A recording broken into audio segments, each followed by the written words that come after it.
ఆదియందు దేవుడు భూమి ఆకాశములను సృజించాను. ఆదియందు దేవుడు భూమిని ఆకాశమును సృజించాడు. ఈ ఒక చిన్న మాట ఆ దేవుని యొక్క సృష్టి గురించి తెలియపరుస్తున్నది. ఒక చిన్న వాక్యం అది. ఆదియందు దేవుడు భూమి ఆకాశములను సృజించాడు. దీన్ని మనం పెద్దగా పట్టించుకోం. తర్వాత వాక్యం ఉంది కదా, భూమి శూన్యముగాను నిరాకారముగాను ఉన్నదని చెప్పేసి, చీకటి అగాధ జలముల మీద కమ్మి ఉన్నదని. ఆ తర్వాత మనం 6 రోజుల సృష్టి కథను వింటాం. అయితే సహజముగా సంఘము ఈ మొదటి అధ్యాయములో మొదటి వచనాన్ని పట్టించుకోదు.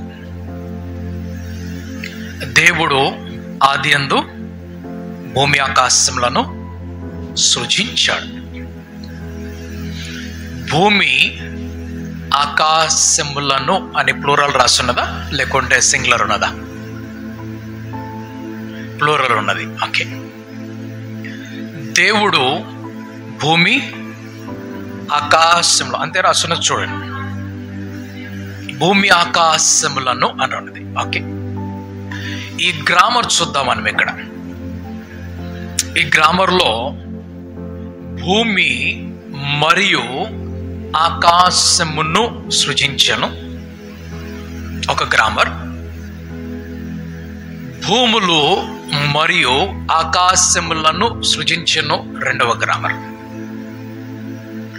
మూడవ గ్రామర్ చూసినప్పుడు దేవుడు భూమి ఆకాశములను సృజించాడు. ఈ భూమి అనే దగ్గర ఏకవచనం, భూమి అనే దగ్గర ఏకవచనం. ఆకాశములు అనే మాట దగ్గర బహువచనం ఉన్నది. అందుకు ఆకాశమును చూసినప్పుడు అది ఒకటి కాదు, అనేకములు అని అనుకోవాలి.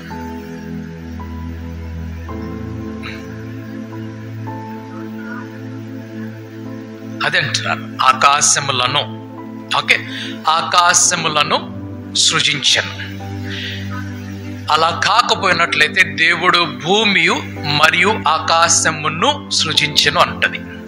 ఏకవచనం చూసుకోవాలంటే భూమి మరియు ఆకాశమును సృజించను. ఇంగ్లీష్లో God created the earth and the heavens. The heavens and the earth అని రాస్తున్నది. ఓకే. ఆకాశం గురించి చూస్తున్నప్పుడు అది ఒకటి కంటే ఎక్కువగా ఉన్నట్లు కనిపిస్తుంది. పౌలు ఒకసారి ఒక వాక్యం రాస్తున్నప్పుడు చెప్తున్నాడు, 14 సంవత్సరముల క్రితము ఒక వ్యక్తిని నేను ఎరుగుదును, అతడు 3వ ఆకాశమునకు కొనిపోబడిన, 3వ ఆకాశమునకు కొనిపోబడిన అన్నాడు. అక్కడ ఉచ్చరింప సఖ్యముగానటువంటి మాటలు పలుకుచుండగా అతడి కిందకు వచ్చేసాడని చెప్పాడు. ఆకాశమును మనం చూస్తున్నప్పుడు అది ఎంత విశాలములో మనం వెళ్తుంటే అంత విశాలములో పైకి వెళ్తూ ఉంటాం. విశాలము అనే దానికి దేవుడు నీటిని వేరు చేస్తున్నప్పుడు విశాలమును కలుగు చేశాడని చెప్పాడు. ఇంగ్లీష్లో ఫర్మమెంట్ అని చెప్పున్నది, లేకుంటే స్పేస్ అని రాస్తుంటది. ఒక విశాలమును కలుగు చేశాడు. ఈ విశాలము అనేటువంటిది అంతము లేనటువంటిది. విశాలం అనేది అంతము లేనటువంటిది, అందుకు దాన్ని విశాలము అన్నారు. ఎక్స్పాన్షన్ అంటారు ఇంగ్లీష్లో, ఫర్మమెంట్. దీన్ని ఒకసారి పరిశోధించి చూసినట్లయితే అది పైకి వెళ్తూ వెళ్తూ వెళ్తూ ఉంటే ఎంత పైకి వెళ్ళినా ఆ ముగింపు అనేది రాదు, ఆ ప్రయాణము ఆగిపోదు. మానవుడికి ఇప్పుడున్నటువంటి తన విజ్ఞానము, తన జ్ఞానముతో పాటు ఎంత దూరం వెళ్ళగలుగుతున్నాడంటే ఒక 30,000 కిలోమీటర్ల పైకి వెళ్తాడు. ఆ తరువాత ఆగిపోవాలి. దాన్ని మించి పైకి వెళ్ళలేకపోతున్నారు. ఆ పైకి వెళ్ళకుండా ఈ ఆకాశములలోకి వెళ్ళిపోయి ఆకాశంలో ఎగురుతున్నప్పుడు మనం ప్రయాణం చేసేటువంటి ఆకాశము మొదటి ఆకాశం. మనం ప్రయాణం చేసే ఆకాశం మొదటిది.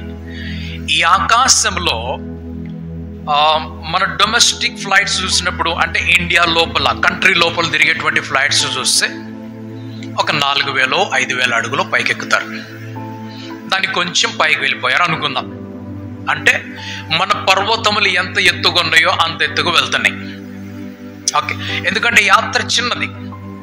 ఈ స్టేట్ నుండి ఆ స్టేట్కి వెళ్ళిపోవాలి. మనం ఢిల్లీ నుండి కన్యాకుమారికి వెళ్ళినా కూడా 2 స్టాపులు తీసుకొని వెళ్తారు, ఒక స్టాప్లో వెళ్ళటం లేదు. చిన్న యాత్ర కాబట్టి తక్కువ ఎత్తులో ఎగురుతున్నది. పెద్ద యాత్ర ఉన్నట్లయితే అది ఇంకా పైకి వెళ్ళిపోతుంది. ఈ ఆకాశంలో ఎంత పైకి వెళ్తున్నది అంటే దాదాపు అనుకుందాము ఒక 15 కిలోమీటర్లో 30 కిలోమీటర్లో పైకి వెళ్ళిపోయింది అనుకుందాం. కిలోమీటర్లు, అడుగులు కాదు. అంత విశాలంలోకి వెళ్తుంది. అంత విశాలంలోకి వెళ్ళినా కూడా మన సీట్లో మనమే కూర్చొని ఉన్నాం. మన ఎవరు గాల్లో తేలటం లేదు. ఈ ఆకాశము అంటే మానవుడు నివసిస్తున్నటువంటి ఆకాశము, మానవుడు ఎగురుచున్నటువంటి లేక ప్రయాణం చేస్తున్నటువంటి ఆకాశంలో ఆక్సిజన్ ఉన్నది. ఇక్కడ నుంచి తీసుకొని వెళ్ళిన ఆక్సిజన్ ఆ ఫ్లైట్లో ఆక్సిజన్ జనరేట్ అవుతున్నది. అలా కాకపోతే మనందరికీ ఆక్సిజన్ మాస్క్ ఇస్తారు. ఆక్సిజన్ మాస్క్ మన చేతికి వచ్చిందంటే దానికి అర్థము ఏదన్నా ప్రమాదం జరిగింది, లేకుంటే మనము పరిమితిని దాటిన ఎత్తుకు వెళ్ళిపోయాం. ఎప్పుడు మన గాల్లో తేలాడతామంటే గురుత్వాకర్షణ శక్తి ఆగిపోయినప్పుడు, అప్పుడు ఆకర్షణ పైకి వెళ్తుంది. ఆకర్షణ శక్తి అది ఉన్నంత వరకు భూమి మీదనే ఉంటాం. ఏ ఫ్లైట్ అయినా సరే కిందకే వచ్చేస్తుంది, ఎక్కడికి వెళ్ళినా సరే వస్తుంది. మనం పైన విశాలంలో వెళ్తున్నాం. ఆ విశాలంలో మనం ఎగురుతూ ఉన్నప్పుడు మనము మన సీట్లో నుంచి లేచి మనం నడుచుకుంటూ వెళ్తున్నా కూడా మనం బాత్రూమ్ దగ్గరికే వెళ్తాం. ఎక్కువ మనకి దూసరితో వెళ్ళడానికి అవకాశం లేదు. కానీ మన గాలిలో ఎగరటం లేదు. అంతరిక్షంలోకి వెళ్ళినప్పుడు ఈ అంతరిక్షము 2వ ఆకాశము 3వ ఆకాశం 4వ ఆకాశములు దాటుకొని వెళ్ళాలి. ఈ ఆకాశంలో కూడా పొరలు ఉన్నాయి. ఆకాశంలో పొరలు మన భూమిని సరిగ్గా చదివినట్లయితే భూమికి పొరలు ఉన్నాయి, భూమికి పొరలు ఉన్నాయి, సముద్రానికి పొరలు ఉన్నాయి, ఆకాశానికి కూడా పొరలు ఉన్నాయి. సో ఒక్కొక్క ప్రదేశంలో మనం ఎక్కడంటే క్షేమం ఉన్నటువంటి, సంరక్షణ ఉన్నటువంటి పొరలు మనం ఉన్నాం. ఈ భూమి అనేది మానవుడికి క్షేమము కలిగినటువంటి, సంరక్షణ కలిగినటువంటి, సురక్షితమైనటువంటి ప్రదేశంలో మనం ఉన్నాం. కాబట్టి మనము గురుత్వాకర్షణ శక్తి ఉన్నప్పటికీ ఒక బ్యాలెన్స్లో మనం ఉన్నాం. ఏ వస్తువు మన తల మీద పడదు, మనం కింద పడం. అలా కాకపోతే స్పేస్లోకి వెళ్ళినట్లయితే, స్పేస్లోకి వెళ్ళినప్పుడు ఒక నీటి బొట్టును అలాగ వదిలిపెట్టినట్లయితే అది అలా గాల్లో తిరుగుతూ ఉంటుంది. మనకి ఇక్కడ నీరు కిందట పట్టుకోకముందే పడిపోతుంది. ఆ పడిపోయింది అటు ఇటు ఎగిరిపోతూ ఉంటుంది. ఓకే, సో స్పేస్లో వదిలిపెట్టినటువంటి నీళ్లు అలాగే ఉంటాయి. అవి ఏమి కావు, ఎందుకంటే అక్కడ ఆక్సిజన్ అనేటువంటిది లేదు. అందుకు గురుత్వాకర్షణ శక్తి కూడా అక్కడ లేదు. సో మానవుడు ప్రయత్నం చేస్తున్నాడు. ఇప్పుడు ఏమని ప్రయత్నం చేస్తున్నాడంటే ఈ భూమి కాకుండా మరొక భూమి ఏమన్నా ఉన్నదా, ఈ భూమి కాకుండా మరొక భూమి ఏమన్నా ఉన్నదా, ఉంటే మరి దాని మీద జీవనం ఎలాగున్నది? ఎవరు కూడా భూమి ఒకటే ఉన్నది. గమనించాలి మాటని. ఈ దేశం నుండి ఆ దేశం, ఈ ఖండం నుండి ఆ ఖండం వరకు వెళ్ళినా కూడా ఈ 7 ఖండాల లోపలే మనం ఉన్నాం. అది దాటిపోయిందంటే సముద్రంలో పడిపోయాం. ఖండం చివరికి వెళ్ళిపోయామంటే సముద్రంలో పడిపోయినట్లే. బంగాళాఖాతం మా ఇంటి దగ్గరనే ఉన్నది. ఆ బంగాళాఖాతం సముద్రం దగ్గరికి వెళ్ళిపోయాం, వచ్చేసింది. ఆ తర్వాత అందులో పడిపోవటమే. ఒకవేళ ఏదన్నా ప్రయాణం చేసుకుంటూ ఈ సముద్రం దాటి ఆ తీరం వరకు వెళ్ళినప్పుడు ఇంకొక ప్రదేశం కనిపిస్తుంది. కానీ 7 ఖండాలలోనే మనం ఉండిపోయాం. 8వ ఖండం లేదు. 8వ ఖండం ఎక్కడి నుంచి వస్తుంది? ముక్కలైతే 8 వస్తుంది. ఒకప్పుడు భూమి ఒకే ఒక రీతిగా ఉన్నది, ఇప్పుడు విభాగింపబడి 7 ఖండాలుగా మార్చబడింది అది. ఓకే, మరి భూమి మీద మానవుడు నివసిస్తున్నాడు. మానవుడి యొక్క ప్రయత్నం ఏమిటనంటే, ఈ భూమి కాకుండా మరొక భూమి ఉన్నదా, ఇక్కడ కాకుండా మరొక చోట ఎక్కడన్నా జీవనం ఉన్నదా? జీవనము, హ్యాబిటేషన్ అంటారు దానిని. హ్యాబిటేషన్ అంటే అర్థం ఏమిటంటే, ఈ జీవించేటువంటి శక్తి ఏదైతే పెరుగుతుందో ఎదుగుతుందో అది. మన మట్టిలో శక్తి ఉన్నది కాబట్టి మనకేం చేస్తుందంటే అది ఆహారాన్ని ఇస్తుంది. మట్టి, ఈ మట్టి వంటి ప్రదేశములు అనేకములు ఉన్నాయి, కానీ ఆహారం ఇచ్చేటువంటి ప్రదేశము ప్రస్తుతానికి మనకి భూమి కనిపిస్తున్నది. మనం ఇక్కడున్నాం. సో రెండవది, దేవుడు మానవులను సృజించినప్పుడు ఈ భూమి మీద సృజించాడు. ఈ భూమి మీద సృజించాడు కాబట్టి ఈ భూమిని దాటుకొని మానవుడు ఎక్కడికి వెళ్ళలేదు. ఇన్ని యుగాలు దాటిపోయాయి, ఇన్ని సహస్రాబ్దులు దాటిపోయాయి. బైబిల్ చరిత్ర మనం చూసినట్లయితే మానవుడి యొక్క చరిత్ర 6500 సంవత్సరాలు. మానవ చరిత్ర, మానవుని చరిత్ర అంటే మనిషి భూమి మీదకి అవతరించినప్పుడు లేక భూమి మీద పుట్టినప్పుడు సృజించబడినప్పుడు అప్పటి నుండి ఇప్పటి వరకు 6500 సంవత్సరములు. మానవుడు అంటే మనం తీసుకున్న మానవుడు ఎవరంటే ఆదము. ఆదము దగ్గర నుండి నేడు మన వద్దకు ఎంత కాలం అంటే 6500 సంవత్సరముల కాలం. మరి సైన్స్ అనేటువంటి ఒక చదువు ఉన్నది. ఈ చదువు లేనివాడే ధిక్కరిస్తాడు, కానీ చదువుకున్నవాడు ధిక్కరించాడు. చదువు అనేది చాలా విలువైనది. ఈ చదువు అనేది చాలా ప్రాముఖ్యమైనది. మన ప్రభువైన యేసుక్రీస్తు భూమి మీదకి మానవుడిగా వచ్చినప్పుడు ఆయన కూడా చదువుకున్నాడు. నా మాట పాస్టర్లు వింటే వెరితనం అనిపిస్తుంది. ఎందుకంటే మనం మాట్లాడే మాట ఏమిటంటే, ఆయన దేవుడు కాబట్టి ఆయనకి చదువుకోవాల్సిన అవసరం ఏంటి? ఆయనకి అన్ని భాషలు వచ్చు. ఆయనకి 3 భాషలు వచ్చు. ఏమిట 3 భాషలు? హెబ్రీ భాష, గ్రీకు భాష, అరబిక్ భాష మాత్రమే. యేసు ప్రభు తెలుగు మాట్లాడలేదు. ఆయన. మరి బాబేలు దగ్గర భాషలన్నీ తారుమారు చేసిన వాడు ఆ దేవుడే. ఆయన తండ్రి అయినటువంటి దేవుడు, ఈయన కుమారుడైనటువంటి దేవుడు, శరీరంలోకి వచ్చిన వాడు. ఆది యందు వాక్యం ఉండెను, వాక్యము దేవుడై ఉండెను, వాక్యము దేవుని వద్ద ఉండెను, ఆ వాక్యమే శరీరమును ధరించుకొని వచ్చాడు. నేను ఎప్పుడు మీకు దూతల గురించి చెప్పినప్పుడు, దూత వచ్చేటప్పుడు శరీరం ఇస్తారు దూతకి. ఆ దూత శరీరము ధరించుకొని భూలోకంలోకి వస్తాడు. భూలోకంలోకి వచ్చి పని ముగించుకున్న తర్వాత మరలా తిరిగి ఆ పరలోకంలోకి వెళ్ళిపోతున్నప్పుడు శరీరం అప్పగించేసి తన పాత శరీరం తీసుకొని వెళ్ళాలి. ఆ శరీరం ఏంటో మనకి తెలియదు, దూతలది, అది మనకు తెలియదు. ఓకే, జస్ట్ ఎగ్జాంపుల్గా నిన్న మేము బండిలో వెళ్తున్నప్పుడు నేపాల్కి భూటాన్కి మామూలుగా వెళ్ళిపోవచ్చా అని అడిగారు. నేపాల్కి మామూలుగా వెళ్ళిపోవచ్చు, దానికి పాస్పోర్ట్ అవసరం లేదు, వీసా అవసరం లేదు. బండి తీసుకొని వెళ్ళొచ్చు అంటే బండి ఒక లిమిట్ వరకు ఇస్తారు. ఆ వెళ్ళేటప్పుడు ఆ చెక్ పోస్ట్ దగ్గర మన బండిని రిజిస్టర్ చేసి మన నంబర్ ప్లేట్ వాళ్ళకి ఇచ్చేసి వాళ్ళ నంబర్ ప్లేట్ మనం పెట్టుకొని వెళ్ళాలి. ఈ నంబర్ ప్లేట్ ఎక్కడ తిరిగినా కూడా నేపాల్ దేశంలో వీరు బయట నుంచి వచ్చారు అని అర్థమవుతుంది. కాబట్టి ఎక్కడ సెక్యూరిటీ వారు ఉన్నా, ఎక్కడ పోలీస్ వారు ఉన్నా కూడా మీ లిమిట్ ఎంత, లిమిట్లో కూడా ఉంటుంది అనమాట. ఈ నంబర్ అక్కడ వరకు, ఈ నంబర్ ఇక్కడ వరకు, అది దాటుకొని వెళ్ళడానికి లేదు. మరలా తిరిగి వచ్చేటప్పుడు ఆ లిమిట్ దాటిపోయి మరలా తిరిగి రావాలి. తిరిగి వచ్చేటప్పుడు ఏం చేయాలంటే ఆ చెక్ పోస్ట్ దగ్గరికి రావాలి, అక్కడ నంబర్ ప్లేట్ ఇచ్చేయాలి, మరలా మన నంబర్ ప్లేట్ తీసుకోవాలి, పెట్టుకొని వెళ్ళిపోవాలి. మన దేశం నుంచి దూరదేశానికి వెళ్ళాలంటే వీసా అనేది ఒకటి ఉన్నది.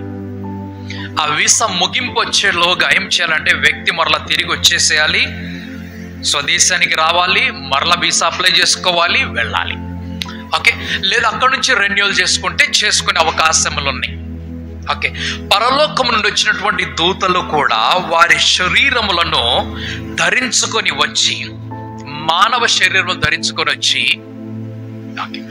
మానవ శరీరము ధరించుకొని వచ్చి మరలా తిరిగి వెళ్ళిపోయేటప్పుడు మానవ శరీరమును అప్పగించాలంటే ఈ మధ్యలో ఒక చెక్ పోస్ట్ ఉన్నది మనకి. ఆ చెక్ పోస్ట్ లో అన్ని కూడా అప్పగించేసి వెళ్ళిపోవాలి. ఆ చెక్ పోస్ట్ నుండి అన్ని తీసుకోవాలి. ప్రభువైన యేసుక్రీస్తును చూసినప్పుడు ఫిలిప్పీ పత్రికల 2వ అధ్యాయంలో ఆయన తనను తాను శూన్యపరుచుకొని మానవుడిగా ధరించబడ్డాడు అన్నట్లుగా చూస్తున్నాం. మానవ రూపము ఆయన శూన్యపరుచుకున్నాడు. కాబట్టి ఏం చేశాడంటే ఆయన పరలోకములో దైవ స్వరూపమును వదిలిపెట్టేసి భూమి మీదకి వచ్చేటప్పుడు మానవ స్వరూపం ధరించుకుంటుంటే ఆ పరిశుద్ధాత్ముడు సహజమైనటువంటి పిల్లలు పుట్టేలాగానే ఆయనను కన్యనటువంటి మరియ గర్భములోకి తీసుకొని వస్తే ఆ 9 మాసముల తర్వాత ఆయన శిశువుగా పుట్టి ఆయన అక్కడ భాష నేర్చుకొని అమ్మ నాన్న అని ఆ భాషలో పిలుస్తూ ఆ పరిశుద్ధ గ్రంథములైనటువంటి ధర్మశాస్త్రములను, ప్రవక్తల లేఖనములను, అలాగే జ్ఞానవాక్యములను ఆయన చదివిన వాడై ఆయన హెబ్రీ భాషలో, గ్రీకు భాషలో, అరమిక భాషలో ఆయన మాట్లాడుతున్న వాడిగా మనకు కనిపించాడు. ఆయన హిందీ మాట్లాడలేదు, ఇంగ్లీష్ మాట్లాడలేదు, స్పానిష్ మాట్లాడలేదు, జపనీస్, చైనీసో, ఫ్రెంచో, తెలుగో, తమిళో, కన్నడ, మలయాళం ఏది మాట్లాడలేదు. ఆయన ఏమి మాట్లాడాడు? హెబ్రీ భాష, గ్రీకు భాష, అరమిక భాష. సో ఆయన ఆ గ్రంథపు చుట్టను తీసుకొని చదువుతున్నాడు. ఎప్పుడు చదువుతాడు? చదువు వచ్చినప్పుడే చదువుతాడు. యెషయా గ్రంథమును తీసుకొని ఆయన ఆ నజరేతులో సమాజ మందిరములకు వెళ్ళి ఆయన చదువుతున్నట్లుగా మనకు కనిపిస్తుంది. కాబట్టి చదువు అనేది లేక విద్య అనేది, విద్యను అభ్యసించిన వాడికి తెలుసు దాని విలువ ఏమిటనేది, దాని ప్రాముఖ్యత ఏమిటనేది, ఎంత ప్రధానమైనదో అది, ఎంత విలువైనదో, ఎంత అమూల్యమైనదో అది తెలుసు. కాబట్టి ఆ దానియేలుతో చెప్తున్నప్పుడు దేవుడు అంటున్నాడు రాసి పెట్టు అన్నాడు. యోహానుతో చెప్తున్నప్పుడు అన్నాడు రాసి పెట్టు అన్నాడు. దేవుని రాత అక్కడ కనిపిస్తుంది. ఆ గోడ మీద దేవుని వేలు వచ్చేసి రాస్తున్నట్లుగా కనిపిస్తుంది. దేవుడు తన వేళ్ళతోటి ఆయన 10 ఆజ్ఞలను ఆ పలక మీద రాసి ఇచ్చాడు అనంటే చదువు ఎంత ప్రాముఖ్యమో ఆ చదువుకున్న దేవుడికి తెలుసు. చదువుకున్న దేవుడు మనం గమనించాలి మాటని. చదువుకున్న దేవుడు, పామరులు అంటారు, పామరులు అన్నంత మాత్రమున వారు విద్య లేని వారో లేకుంటే ఇంకేమి చదువు రాని వారు అని అనుకోకూడదు. వారిని మనము ఏం చూస్తున్నట్టే ఒక చిన్న ఉద్యోగం చేసేవారు, జ్ఞానము కాదు, జ్ఞానభరితమైన ఉద్యోగం ఏమిటి అని అంటే పరిశీలు చేసే ఉద్యోగం జ్ఞానంతో కూడింది. శాస్త్రులు, సద్దుకైలు చేసేటువంటి ఉద్యోగం ఉంది కదా, అది జ్ఞానముతో కూడినది, చదువుతో కూడినది. వీరేం చేస్తున్నారు? చేపలు పడుతున్నారు. చేపలు పడటానికి ఏ పుస్తకం చదవాలి?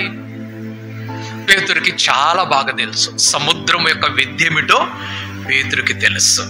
ఆ విద్యను మించినటువంటి విద్య ప్రభువైన యేసుక్రీస్తు పరిశుద్ధాత్మతోటి నింపబడిన వాడై ఆయన నడిపించబడుతూ ఉండగా ఆయన బోధ చేసిన తరువాత నీ వలను కుడి వైపునవి అని చెప్పాడు. ఆయన దైవ జ్ఞానమును అనుదిన జీవితంలో వాడలేదు. ఆయన దైవికమైనటువంటి జ్ఞానమును కేవలము ఆయన పరిచర్య సమయంలో మాత్రమే వాడాడు. కాబట్టి విద్య చాలా ప్రాముఖ్యమైనది, గణితము చాలా ప్రాముఖ్యమైనది. ఒకవేళ గణితము లేకపోయినట్లయితే, మ్యాథమెటిక్స్ లేకపోతే ఈ బిల్డింగ్ ఎప్పుడో కూలిపోయేది. ఈ బిల్డింగ్కి మ్యాథ్స్ అవసరము, జామెట్రీ అవసరం. ఈ బిల్డింగ్కి ఒకవేళ జామెట్రీ, మ్యాథమెటిక్స్ లేకపోతే ఈ బిల్డింగ్ ఉండదు. ఇది ఎప్పుడో కూలిపోతుంది. ప్రతిదీ కూడా ఒక విద్యనే. సైన్స్ అనేది ఒక విద్య. దానిలో బయాలజికల్ సైన్స్ ఉన్నది, దానిలో తర్వాత ఫిజికల్ సైన్స్ ఉన్నది, కెమికల్ సైన్స్ ఉన్నది.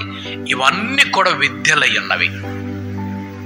ఒక వైద్యుడు, యేసు ప్రభు ఏమన్నాడు? ఆరోగ్యము కలిగిన వాడికి వైద్యుడు అవసరం లేదంటే ప్రభు వచ్చినప్పుడు ఎవరు ఉన్నారు అక్కడ?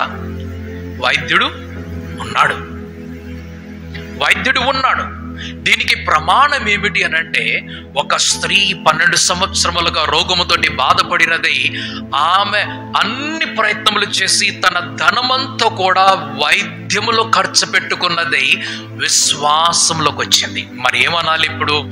వైద్యం అనేది వెరితనము, విశ్వాసం అనేది అమూల్యమైనదని చెప్పాలా? విశ్వాసము అందరి దగ్గర పనిచేయదు. విశ్వాసం అందరిలో పనిచేయదు. నీ విశ్వాసం ఎక్కడ? అల్ప విశ్వాసి.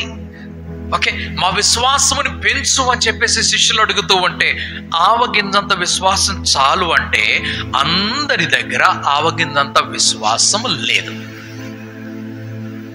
అందరి దగ్గర లేదు. క్రియ చేసేటువంటి విశ్వాసము అందరి దగ్గర లేదు.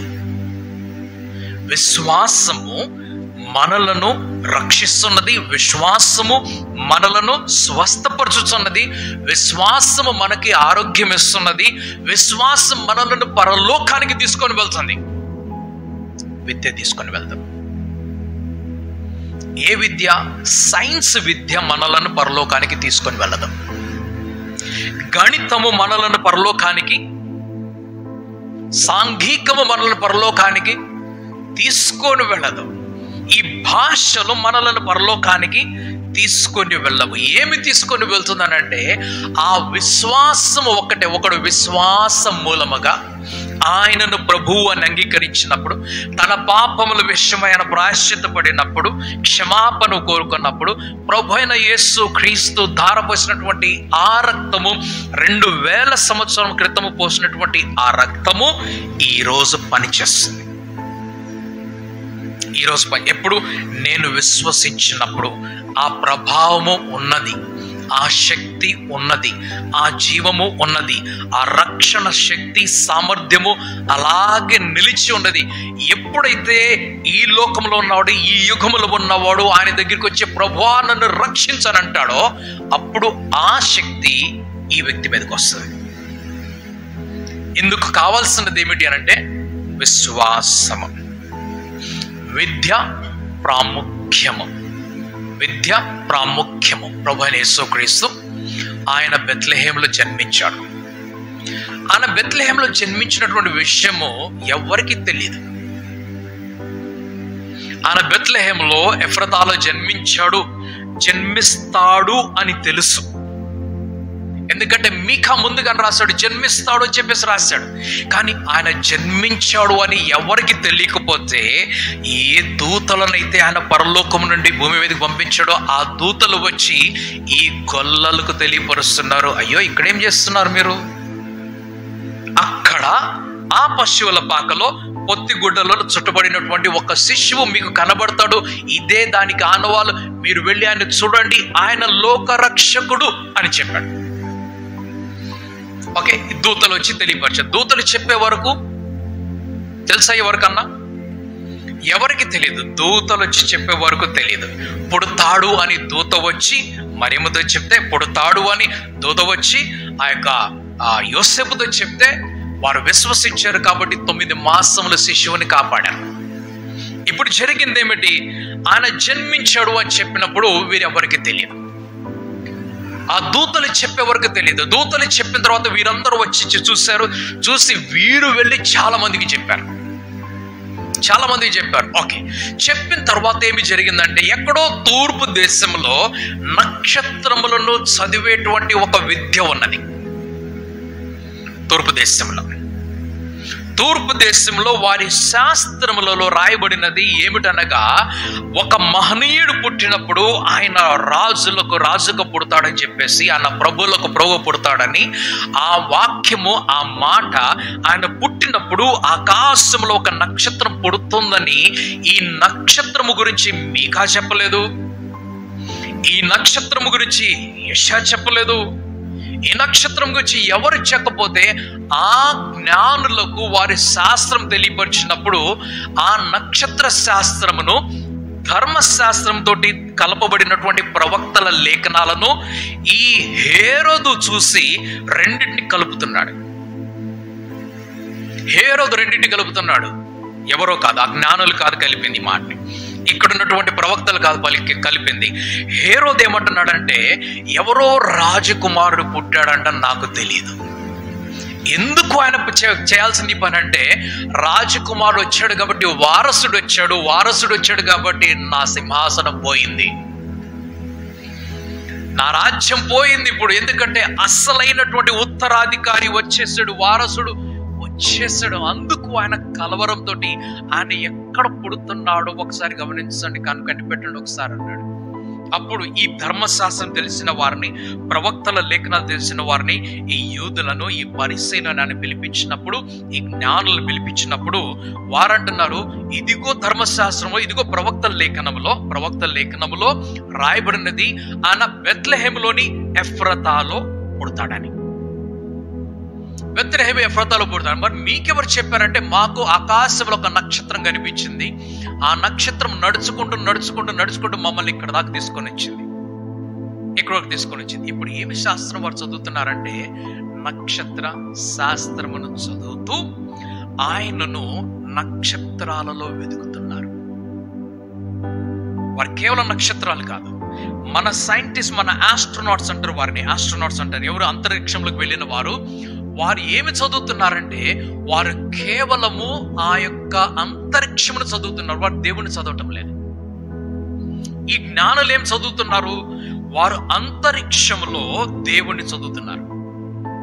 అప్పుడు వారికి ఆ జ్ఞానం వచ్చి ఆ నక్షత్రం వారిని నడిపించుకుంటూ యెరూషలేము వద్దకు తీసుకొని వచ్చింది, బెత్లెహేం దాకా కాదు. ఎందుకంటే వారికి యెరూషలేములో రాజకుమారుడు అని చెప్పినప్పుడు రాజభవనానికి వెళ్ళిపోయారు. వారు రాజకుమారుడు అని, ఎక్కడ రాజకుమారుడు పశువుల పాకలు ఎందుకు పుడతాడు? రాజకుమారుడు ఎక్కడ పుడతాడు? రాజభవనంలో పుడతాడు. కనుక ఇక్కడ వరకు చాలు, మాకు చాలు, ఇక నువ్వు అన్నారు. ఇక నువ్వు చాలు. కొన్నిసార్లు మనం అంటాం అనమాట, ఇక పలానా ఆ టర్నింగ్కి వెళ్ళిన తర్వాత అక్కడ ఒక షాప్, నాకు తెలుస్తుంది, నాకు తెలుసు, నువ్వు చాలు. మనం వినం. ఆ తర్వాత అడ్రస్, అక్కడికి వెళ్ళిన తర్వాత లెఫ్ట్ వెళ్ళాలా, రైట్ వెళ్ళాలా, అక్కడికి వెళ్ళిన తర్వాత అప్పుడు మనం విన్నాం అనమాట. నక్షత్రము వారిని యెరూషలేములో ఈ రాజభవనం దగ్గరికి తీసుకొచ్చినప్పుడు దానిని చూడటం మానేసి రాజభవనాన్ని చూడటం మొదలు పెట్టారు. భవనం లోపలికి వెళ్ళిపోయారు. ఎవరు తీసుకొని వచ్చారంటే నక్షత్రం. ఎలా తెలిసింది వీరికి నక్షత్రం అని అంటే, ఒకటి, ఆ నక్షత్రము వింతైనటువంటిది, అరుదైనటువంటిది. అటువంటి నక్షత్రం ఇంతకు ముందు ఎన్నడూ కూడా పుట్టలేదు. వారికి అర్థమైంది, ఎవరో పుట్టారు కాబట్టి వారు ఆరాధించడానికి ముందుగానే వచ్చేసారు. ఆరాధించడానికి ఈ లోకంలో ఉన్నటువంటి వారు జ్ఞానమును ఆరాధించేవారు, అందమును ఆరాధించేవారు, ఐశ్వర్యమును ఆరాధించేవారు, బలమును ఆరాధించేవారు, సామర్థ్యమును ఆరాధించేవారు. ఎవరికి ఏది ఎక్కువ వారిని దేవుడు చేసేస్తారు.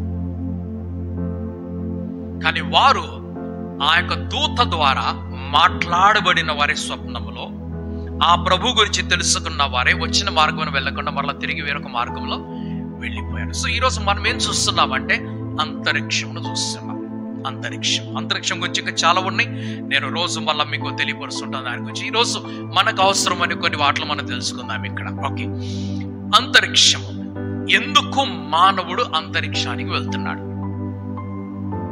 మొట్టమొదటి ప్రశ్న, మానవుడు ఎందుకు అంతరిక్షంలోకి వెళ్తున్నాడు? ఒకటి, అడ్వెంచర్. ఏమిటి అడ్వెంచరు? ఎంత దూరం నేను వెళ్తాను? వాస్కోడిగా ఏం చేస్తాడు ఆయన? ఓడ తీసుకొని వెళ్తున్నాడు. అరే, మన ప్రపంచం కదా, ఇంకో ప్రపంచం ఎక్కడ ఉన్నది అన్నాడు. మనమేమనుకుంటున్నాం? బావిలో కప్ప, ఇదే ప్రపంచం అనుకుంటున్నాం. కాదు, ఇంకా ఉన్నారు అని చెప్పేసి అంటారు. మన అండమాన్ నికోబార్ ఐలాండ్స్ ఉన్నాయి. అండమాన్ నికోబార్ ద్వీపాలు ఉన్నాయి కదా, ఆ ద్వీపాల గురించి మనం విన్నాము, కానీ మనం ఎవరు వెళ్ళలేదు అక్కడికి. చాలా మంది వస్తున్నారు. మేము కూడా ఒక రోజు అనుకుంటాం, దేవుడి చిత్తం అయితే వెళ్ళొద్దామని చెప్పేసి అక్కడికి అండమాన్ నికోబార్ ద్వీపాల దగ్గరికి వెళ్ళి, ఏమున్నది అంటే ద్వీపం అంటే అర్థం ఏమిటి? చుట్టుపక్కల నీళ్లు, మధ్యలో ఒక చిన్న కొండ లాంటిది. ఓకే, అక్కడ మనుషులు ఉంటారు. ఓకే, అక్కడ సెంటెనియల్స్ అనేటువంటి ఒక జాతి ఉన్నది. ఓకే, వారి దగ్గరికి ఎవరు కూడా వెళ్ళటం లేదు. అక్కడ దాదాపు 350 మంది నుంచి 500 మంది వరకు ఉంటారు అనే ఒక అంచనా ఉన్నదే కానీ వారు ఎంతమంది తెలియదు. వారు మామూలు మనుషులు కూడా కాదు. ఎవరన్నా వెళ్ళారంటే చక్కగా కొట్టేస్తారు, తినేస్తారు వాళ్ళు. ఓకే. రెండవది, వారిలో నుంచి ఎవరో ఒక ఆమె బయటకు వచ్చిందంట. బయటకు వచ్చినప్పుడు ఆమె అక్కడి భాష ఇక్కడి భాష నేర్చుకొని కొన్ని రహస్యాలు తెలియపరిచింది. అప్పటి వరకు అక్కడ మనుషులు ఉన్నారన్న సంగతి ఎవరికి కూడా తెలియదు. ఓకే. అయితే ప్రపంచం అంతా ఏం చేస్తుందంటే ఇటువంటి కొన్ని అన్టచ్డ్ కమ్యూనిటీస్ అంటారు వాటిని. అన్టచ్డ్ అంటే ఎవరు అక్కడ దాకా వెళ్ళలేదు. వారిని రెస్పెక్ట్ చేస్తుంది ప్రపంచం. వారి రెస్పెక్ట్ ఏమిటంటే వారి ఫ్రీడమ్ వారికి ఇచ్చేద్దాము, వారి ఐడెంటిటీ వారికి ఇచ్చేద్దాం. వారిని మనం కదిలించవద్దు. వారు భయపడతారు, మనం వెళ్ళామంటే భయపడతారు. ఓకే. ఒక పెద్ద ఆర్మీ తీసుకొని వెళ్ళిపోయి 10 నిమిషాలు వారిని పట్టేసుకోవచ్చు. కానీ రెస్పెక్ట్ ఏమిటి అనంటే ఆ జాతి వారు అలాగే జీవించాలనుకున్నా కానీ వాళ్ళు వదిలిపెట్టేద్దాం, మనం వారిని కదిలించదు. ఇటువంటి వారు అనేక మంది భూమి మీద ఉన్నారు.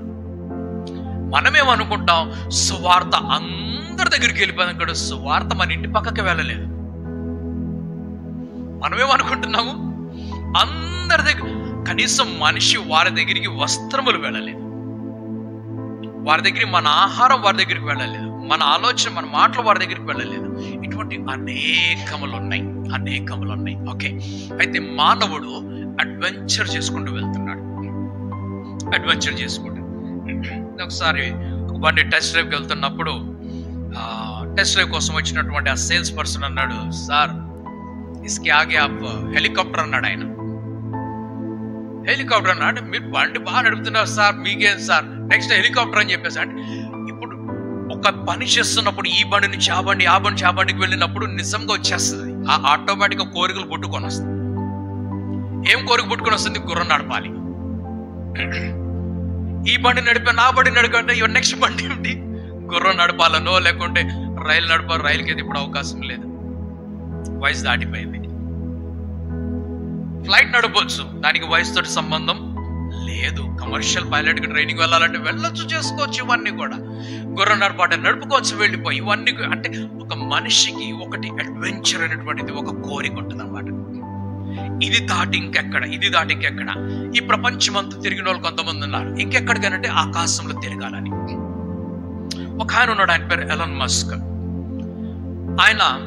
ఆయనపై పిల్లలు అందరు కూడా ఇంకా వాళ్ళు ఏం చెప్పాలంటే వారి గురించి, వాళ్ళు టిఫిన్ చేసినా కూడా ఒక ఫ్లైట్ లో చేస్తారు ఒక చోట, వాళ్ళు టీ తాగినప్పుడు ఇంకో చోట, ఇంకో దేశంలో ఇంకో ఫ్లైట్ లో తాగుతారు. అంత సంపన్నులు వారు, అంత ఉన్నది.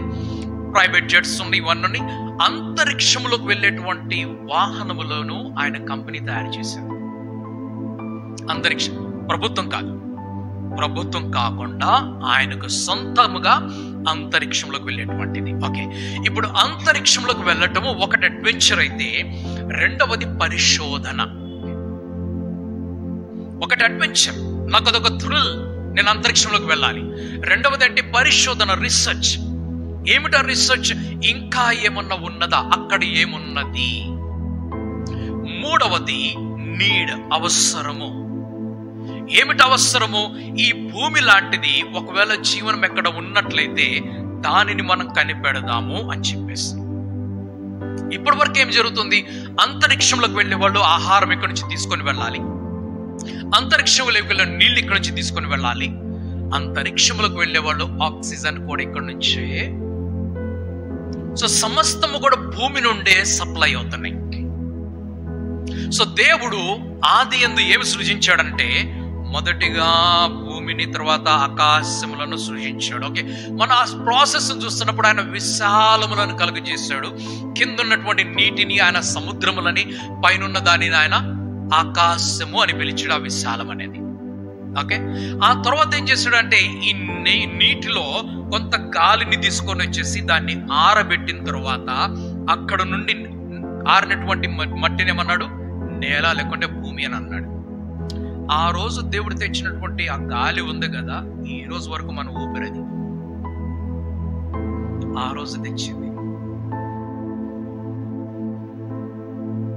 ఓకే, ఎన్ని సంవత్సరాలుగా గుర్తొచ్చింది, నేను ఇప్పుడు కనెక్షన్లోకి వస్తున్నాను. మానవ జీవితము 6500 సంవత్సరములైతే సైన్స్ చెప్పేటువంటి మాట ఏమిటంటే 13.4 బిలియన్ సంవత్సరములు ఈ భూమికి ఉన్నదంటున్నారు.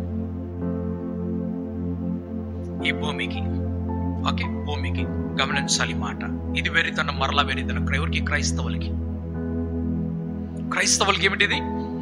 ఎందుకు మన చెప్పేది ఏమిటి? 6500 సంవత్సరాలు, 6500 సంవత్సరాలు.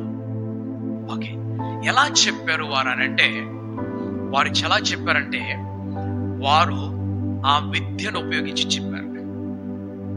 విద్యను ఉపయోగించి దాని వయసు ఇంత అని చెప్పారు. అనుకుందాం, గాడ్ ఫర్బిడ్ అనుకుందాం, ఏమన్నా మన ఇంట్లో ఏదో జరిగిపోయింది, మన ఇంట్లో ఏదో జరిగిపోయింది, లేదు మనం అందరం కలిసి ఒక మార్కెట్కి వెళ్ళి మార్కెట్లో ఏదో జరిగిపోయింది, మన వాళ్ళు ఎవరో అనుకుందాం. ఓకే, మన వాళ్ళ కాదా అని మనం ఎలా కనిపెట్టగలం? అందులో అనుకుందాం, అగ్ని ప్రమాదం జరిగింది, కాలిపోయారు అనుకుందాం, వస్త్రములు కాలిపోయాయి, వస్త్రంతో గుర్తుపెట్టడానికి లేదు, మనిషే మస్ అయిపోయారు బూడిగా. ఓకే, రీసెంట్గా అహ్మదాబాద్లో ఏరోప్లేన్ క్రాష్ అయింది. ఏరోప్లేన్ క్రాష్ అయినప్పుడు అందులో ఆ మాజీ ముఖ్యమంత్రి ఉన్నాడని తెలుసు. ఆయన వెళ్తున్నట్లు ఎలా తెలుసు? టికెట్ బుకింగ్, ఇంట్లో చెప్పారు ఆ ఫ్లైట్ ఎక్కాడని చెప్పేసి. ఓకే, ఆయన మెసేజ్ పంపించాడు. రెండవది టికెట్ బుకింగ్ లో ఉన్నది. మూడవది ఆ ఫ్లైట్ క్రాష్ అయిపోయింది, ఆయన ఖాళీ బూడిదైపోయాడు. అయితే కొన్ని ముక్కలు మిగిలిపోయాయి అటు ఇటుకటి. ఓకే, ఆయన శరీరమును మొన్న ఇంటికి తీసుకొని వచ్చారు. ఎలా తీసుకొని వచ్చారు? DNA అనే ఒక పరిశోధన ఉన్నది కదా, పరీక్ష ఉన్నది కదా. ఆ పరీక్ష ఎవరు తెచ్చారండి? పరీక్ష బైబిల్ తెచ్చిందా? విద్య, రైట్, విజ్ఞానం, అవునా? విజ్ఞానం. ఓకే, మరి ఈ పాస్టర్ గా నేనున్నాను, రైట్, నా ఇంట్లోనే ఏదో జరిగింది, అప్పుడు నేను విజ్ఞానము DNA సహాయం తీసుకోనా? మరి ప్రసంగాలు ఏమైపోతాయి అప్పుడు దాకా? కాబట్టి వెర్రితనం ఏమి కూడా లేదు.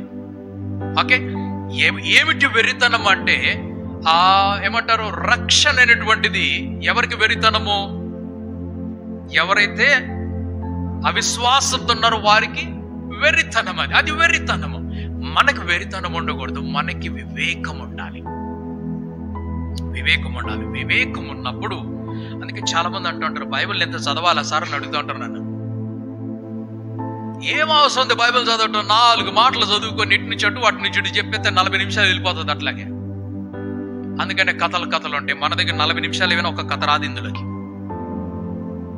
అంత బైబిల్ ఉన్నది. ఓకే, సో ఆ దేవుడి గురించి మనం చూస్తున్నప్పుడు ఆయన ఆదియందు భూమి ఆకాశములను సృజించాడు. భూమి వయసు ఎంత అని చెప్తుందనంటే, ఈ వయసు సైన్స్ చెప్తుంది 13.4 బిలియన్ ఇయర్స్ అని చెప్తుంది. అంటే అర్థం ఏమిటంటే, ఆ నీటిలోంచి వచ్చిన మట్టి ఉంది కదా, ఎక్కడి నుంచి వచ్చింది మట్టి? నీటిలోనే ఉంది కదా.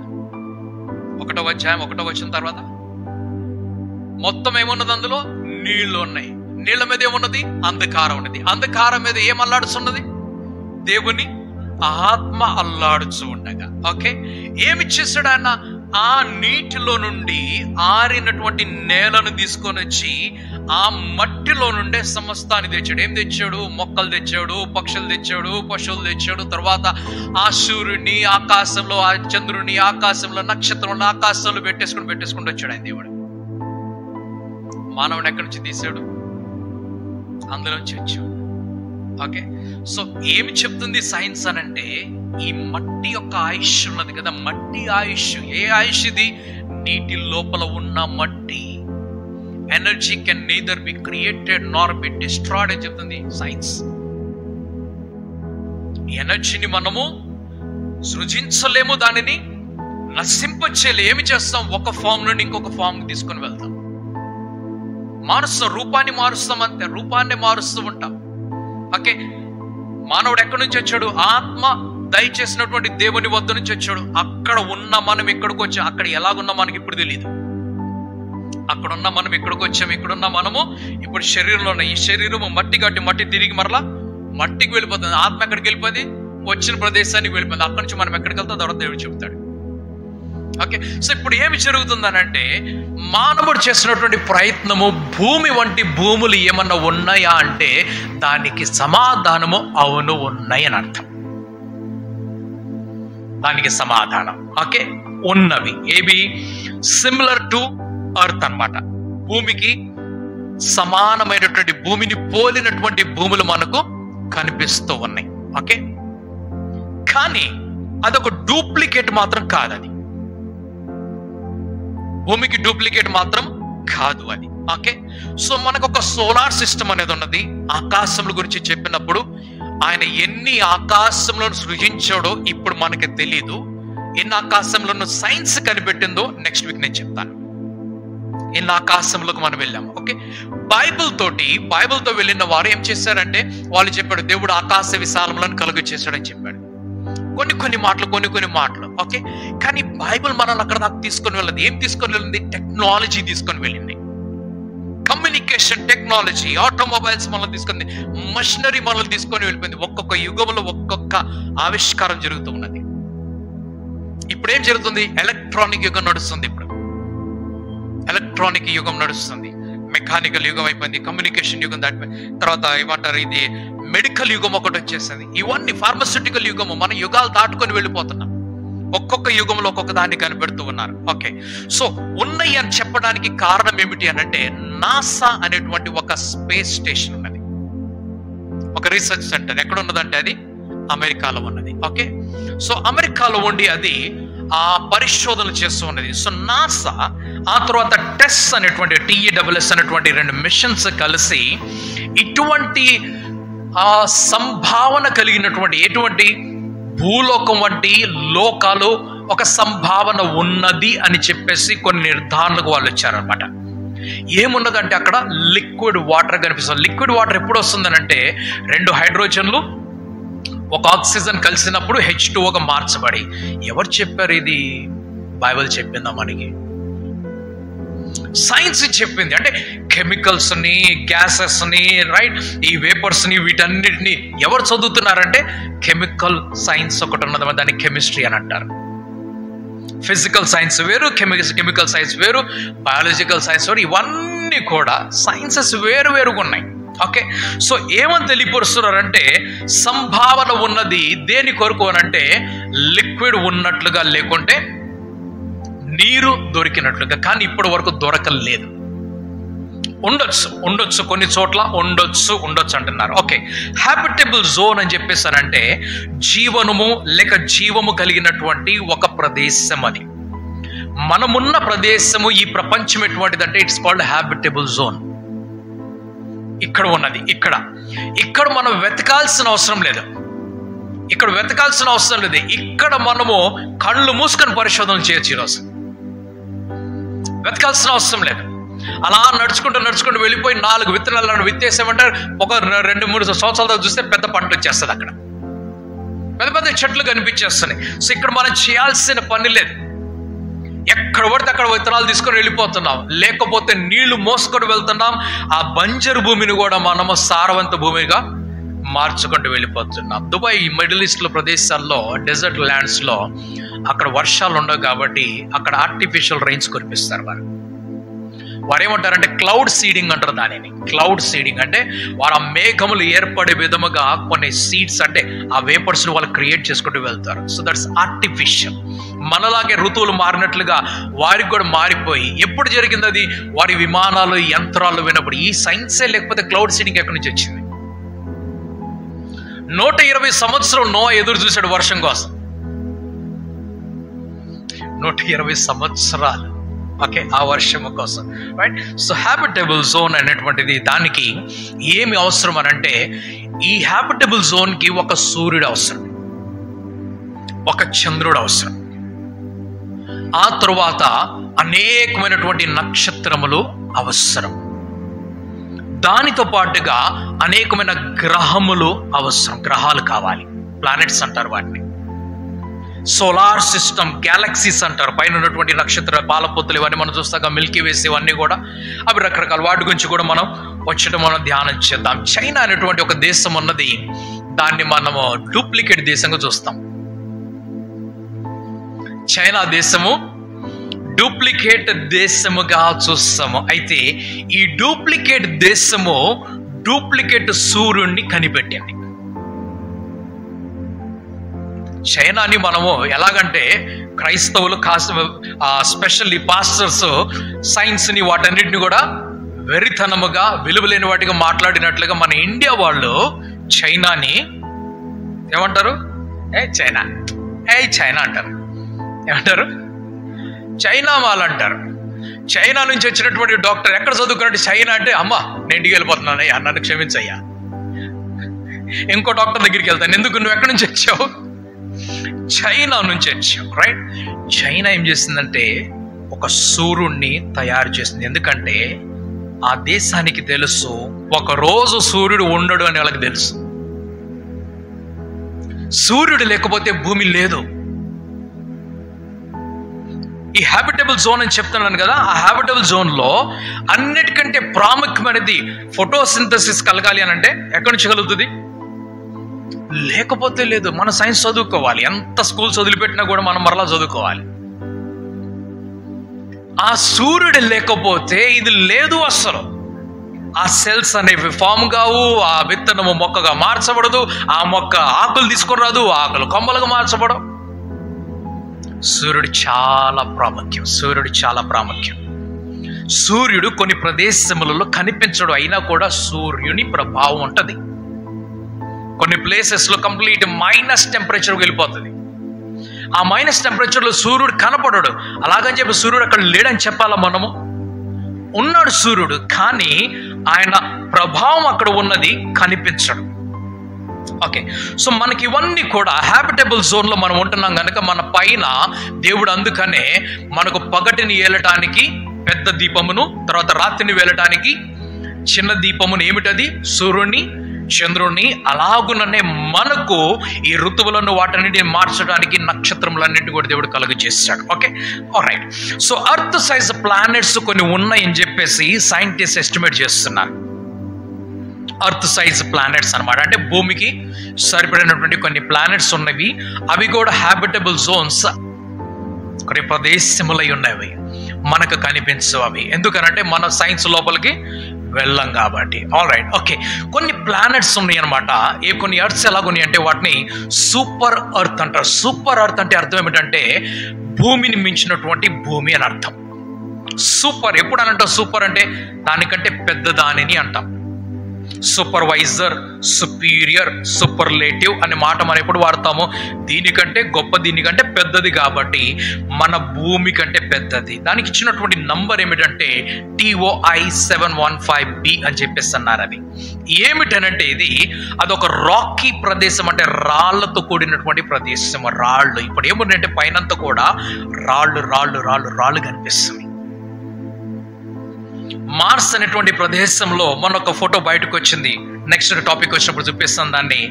ఆ ప్రదేశంలో మట్టి కనిపించింది. అది చూడటానికి ఎలా కనిపిస్తుంది అంటే ఒక ఎడారిలా కనిపిస్తుంది.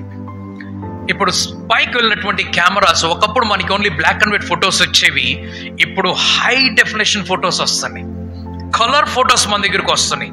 సో కాబట్టి వాళ్ళు చూపిస్తుంది. నెక్స్ట్ లైన్ మనం చూస్తున్నప్పుడు ఈ సూపర్ ఎర్త్ ఎలాగుందో మనకు కనిపిస్తుంది. Next slide. సూపర్ ఎర్త్ చూద్దాం. మన భూమి దాని ముందు చిన్నగా కనిపిస్తున్నది. మన భూమి ఎర్త్ TOI అనేటువంటిది పెద్దగా కనిపిస్తుంది అనమాట. ఓకే, సో ఇక్కడ చూస్తున్నప్పుడు మన భూమి సుపీరియర్ భూమి. ఏమని అంచనా వేస్తున్నారంటే ఆ సుపీరియర్ అనేటువంటి ఆ భూమి మీద మనకంటే గొప్ప జీవనం ఉండొచ్చు అని అంచనా వేస్తున్నారు. మనకిక్కడ ద్రాక్షలు ఇంతింత వస్తే అక్కడ ద్రాక్షలు ఇంత రావచ్చు అంటున్నారు. కనాను లాంటి భూమి, రేర్ ఎర్త్ అంటారన్నమాట. అరుదైనటువంటి ఇవన్నీ కూడా అరుదైనటువంటి ఒక ప్రపంచము. ఓకే, పరిశోధన కొనసాగుతున్నది. Search continues. ఎందుకు? భూమికి పైన, భూమిని మించి మరొక ప్రదేశంలో ఎక్కడన్నా జీవనం ఉన్నదా అని చెప్పేసి అంటే వారికి ఉన్నదన్నట్లు కనిపిస్తుంది. ఓకే, మన నెక్స్ట్ టాపిక్ లో దీనిలో మనం వెళ్తున్నప్పుడు, is there another earth with the humans? మానవులు కలిగినటువంటి మరి సూపర్ ఎర్త్ అని చెప్పేసి అంటాం, ఎక్సో ప్లానెట్స్ గురించి మనం మాట్లాడుతున్నాం కదా. ఈ గొప్ప బ్రహ్మాండంలో ఇంకా గొప్ప గొప్ప ఉన్నవని చెప్పేసి మనం చూస్తున్నాం కదా. ఒకవేళ ఉన్నట్లయితే అక్కడ మానవులు ఎవరన్నా ఉన్నారా? గ్రహాంతర వాసుల గురించి కొన్నిసార్లు మనం వింటూ ఉంటాం, చిన్నప్పటి నుంచి వింటున్నాం అవి. ఓకే, ఫ్లయింగ్ సాసర్స్ అంటారు, తర్వాత ఏలియన్స్ అంటారు. Flying saucers, aliens. ఓకే, వాళ్ళు వచ్చినప్పుడు దేనిలో వస్తున్నారంటే ఫ్లయింగ్ సాసర్ లాంటి యంత్రంలో వస్తున్నారని చెప్పేసి అప్పుడప్పుడు మన వాళ్ళకి చెప్తూ ఉంటారు, అక్కడేదో పడ్డది ఇక్కడేదో పడ్డది అని చెప్పేసి ఎవడో తీసుకుని ఏదో పడతాడు అక్కడి గురించి చెప్తూ ఉంటారు అనమాట. ఏలియన్స్ వచ్చారు. ఓకే, కొన్నిసార్లు ఏమని చెప్పారంటే ఏలియన్స్ వచ్చి క్రికెట్ మ్యాచ్ చూస్తున్నాయని చెప్పారు. ఏలియన్స్ అంటే ఎవరు? గ్రహాంతర వాసులు వచ్చేసి క్రికెట్ మ్యాచ్ చూస్తున్నారంట. ఎలా కనిపించారు వారు అంటే, ఇలాంటి చెవులు ఉన్నాయి, ముక్కు ఉన్నది, కన్నులు ఉన్నాయి, నోరు ఉన్నది, కానీ దాని మీద ఎలాగున్నది మనలాగా తెరిచి కనపడటం లేదు అన్నారు. అంటే వారికి మానవ శరీరం ఒకటే కనిపించిందా? గ్రహాంతర వాసులు. ఇప్పుడు మన దూతల గురించి చూసినప్పుడు, దూతలు భూమి మీదకి వచ్చినప్పుడు పురుషుని శరీరం తీసుకొని వచ్చారు. ఆ పైకి వెళ్తున్నప్పుడు ఏ శరీరంలో మనకు తెలియదు. మన ఊహలతో మనం ఏమనుకున్నామంటే 2 రెక్కలు ఉన్నాయి, తెల్లగా ఉంటారు, తెల్ల బట్టలు వేసుకుంటారు అనుకున్నాం.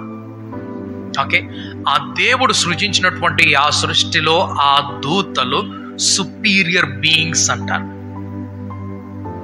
మనకంటే ఉన్నతమైన, మనకంటే తక్కువ వారు కాదు, మనకంటే గొప్పవారు. వారి దగ్గర ఎటువంటి శక్తి ఉన్నదంటే ఆ లోకం నుండి ఈ లోకం వరకు. అబ్రహాం ఏమంటున్నాడు? కుమారుడా, ఈ లోకం నుండి ఆ లోకంలో ఎవరు రాలేరు, ఆ లోకం నుండి ఈ లోకం ఎవరు రాలేరు. అగాధం ఉన్నది. ఇంత పెద్ద అగాధం, ఈ స్పేస్ ని దాటుకొని గాబ్రియల్ దిగు కిందకు వస్తాడు. ఎన్నిసార్లు? ఎన్నోసార్లు వస్తుంటాడు. అయితే ఈ భూమి కాకుండా మరొక భూమి ఉన్నట్లుగా లేదా దాని మీద మానవులు ఉన్నట్లుగా ఎటువంటి ఆధారం ఇప్పటి వరకు కనిపించలేదు. యూరి గగారిన్ అనేటువంటి వ్యక్తి ఆయన అంతరిక్షంలోకి వెళ్తూ ఉన్నప్పుడు ఆయన చెప్పాడు, అంతరిక్షంలోకి వెళ్ళిపోయి నేను ఆకాశంలను దాటుకుంటూ వెళ్ళిపోయాను. నేను వెళ్తున్నప్పుడు నాకు ఇక్కడ దూతలు కనిపించలేదు, దేవుడు కనిపించలేదు, దెయ్యాలు అసలు కనపడలేదు. కాబట్టి ఏమిటి? రష్యా దేశం ఏమిటి? వారు నాస్తికుల దేశం కాబట్టి దయ్యాలు లేవు, దూతలు లేరు, దేవుడు లేనే లేడు, కనిపించే నువ్వు నేనే దేవుడు అని చెప్పాడు. కనపడలేదని చెప్పేసి అంటున్నాడు. ఓకే, సో ఇప్పుడు వరకు ఏమీ ఆధారం కనిపించడం లేదు. Right. Okay, exoplanet discoveries అనేటువంటిది, astronomers have found thousands of exoplanets. అంటే ఇటువంటి ఎక్సో ప్లానెట్స్ ఇంకా రకరకాల వేల కొలదిగా కనిపిస్తున్నాయి అన్నమాట. వేల కొలదిగా ఉన్నాయి ప్లానెట్స్ అనేవి. మనకు కనిపించినటువంటి ప్లానెట్స్, మనం విశ్వసించే ప్లానెట్స్ ఎన్ని? 9 గ్రహాలు. ఆ 9వ దానిలో ఒకదాని గురించి పోరాటం, అది గ్రహమా కాదా అని చెప్పేసి పోరాటం నడుస్తున్నది. అది ఆ గ్రహము అని మనం డిక్లేర్ చేసేటప్పటికి ఆ చంద్రుడు పోతాడు, సూర్యుడు. అప్పుడు చైనా వాడు సూర్యుడు పైకి వస్తాడు. వారు విజ్ఞానములో మనకంటే దాదాపుగా 1500 సంవత్సరముల అడ్వాన్స్లో ఉన్నారు. మనం వెనకబడ్డాం. మనకు మంచి డబ్బా కొట్టుకుంటాం, మనమే అందరికంటే ఎక్కువ ఓకే తెలివిగలవా అని చెప్పేసి. రైట్. ఇన్ని పరిశోధనలు జరిగినప్పటికీ కూడా హ్యూమన్ లైఫ్ అనేది, మానవ జీవితం అనేది మరొక చోట ఉన్నట్లుగా ఎక్కడ కూడా మనకు కన్ఫర్మేషన్ దొరకటం లేదు. అర్త్స్ యూనిక్నెస్ అంటున్నారు.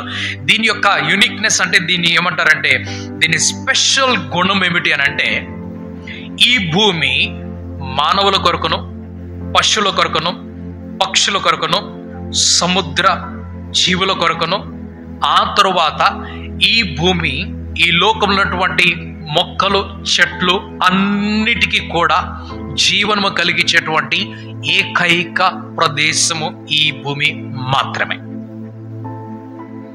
ఇటువంటి వాతావరణం ఎక్కడా లేదు. కొన్నిసార్లు మనం బాగా బోర్ అయిపోయాము. మన బిజీ లైఫ్లో లోకల్ ట్రైన్ ఎక్కువ, రిక్షా ఎక్కువ, బస్ ఎక్కువ, పోరా అవి సంవత్సరం అయిపోతుంది అంటే ఎక్కడన్నా సెలవుకి వెళ్తే బాగుంటుంది. ఎక్కడికి వెళ్దాము అని అంటే, ఏదైనా రిసార్ట్కి వెళ్దామా, ఏదైనా కొండ మీదకి వెళ్దామా, ఏదైనా హిల్ స్టేషన్కి వెళ్దామా, ఏదైనా సముద్రం దగ్గరికి వెళ్దామా, ఏదైనా నది, ఎందుకు ఒక మంచి వాతావరణంలోకి వెళ్ళిపోయి కొంచెం గాలి పీల్చుకొని చక్కగా రిలాక్స్ అవ్వడానికి మనం వెళ్తున్నాం. అంతరిక్షంలోకి వెళ్ళినాడు అంటున్నాడు, అరే భూమి మీద గాలి వదిలిపెట్టేసి తీసేసామంటే చచ్చిపోతాం.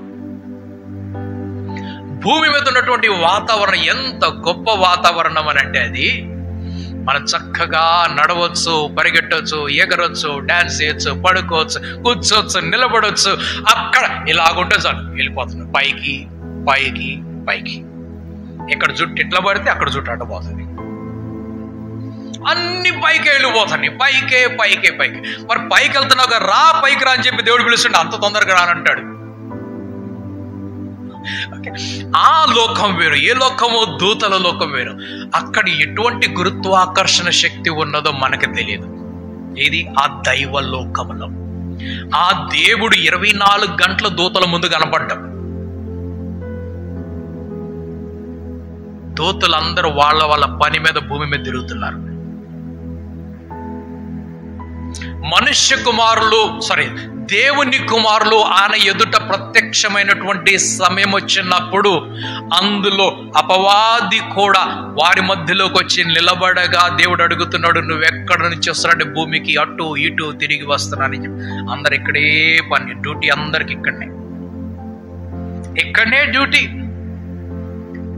కట్టబోతున్నటువంటి ఆ సొసైటీలో, ఆ బిల్డింగ్స్ దగ్గర ఎక్కడైతే మటీరియల్ వేయబడుతున్నదో, స్టార్ట్ చేయబడుతున్నదో అక్కడ సెక్యూరిటీ గార్డ్ అవసరము. అక్కడ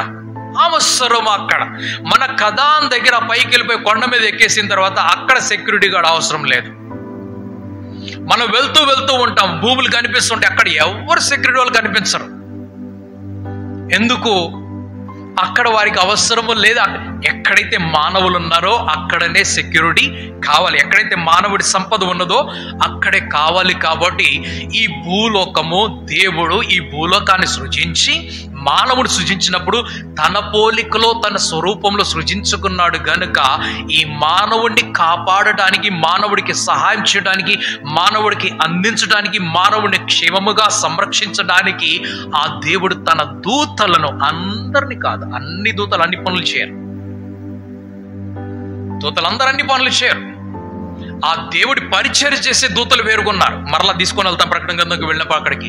ఆయన పరిచర్య చేసేటువంటి దూతలు వేరుగున్నారు. ఆయన గురించి లేఖనాలు చెప్పేటువంటి దూతలు వేరుగున్నారు. ఆయన గురించి అనౌన్స్ చేసేటువంటి దూతలు వేరుగున్నారు. ధూపం వేసేటువంటి దూతలు వేరుగున్నారు. బోరలు ఊదేటువంటి వారు వేరుగున్నారు. పాత్రలు పట్టుకునే వారు వేరుగున్నారు. భూమి మీదకి వచ్చేవారు వేరుగున్నారు. మధ్యాకాశంలో ఉండేవారు వేరుగున్నారు. అపవాదిని అడ్డుకునేవారు వేరుగున్నారు. రకరకాల దూతలు. మనకేంటి దూతలు అంతే. దూతలు అంటే రావాలి, నేను నా కోసం సెక్యూరిటీకి నిలబడాలి. మహోన్నతమైనటువంటి సృష్టి దేవుడి సృష్టి. అద్భుతముగా ఆయన సృజించుకున్నాడు తన దూతలను. ఎంతో వైభవంతో ఆయన సృజించాడు లూసిఫర్ను. ఎంతో ప్రేమతో, ఎంతో కోరికతో, ఎంతో ఇష్టంతో సృజించుకున్నాడు ఆయన.